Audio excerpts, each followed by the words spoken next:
जाने आसमान के तू तरई बुझालू,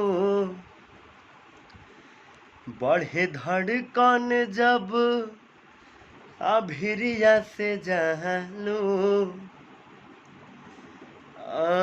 जाने आसमान के तू तरई बुझालू,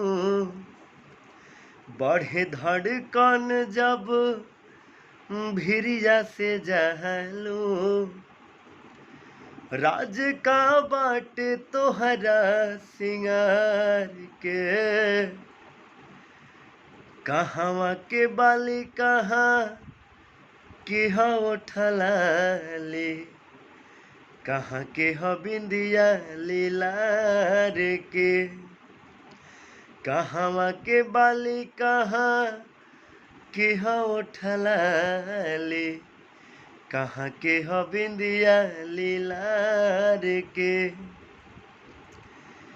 चमकेलु चम चम, गम केलु गम गम, जैसे कि फूल सूरजमुखी हो।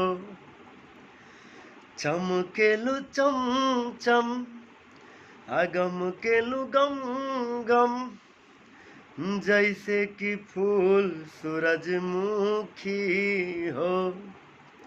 मिल जा तू हमके रानी मोर बन के, एहिला मंगर भूखी हो।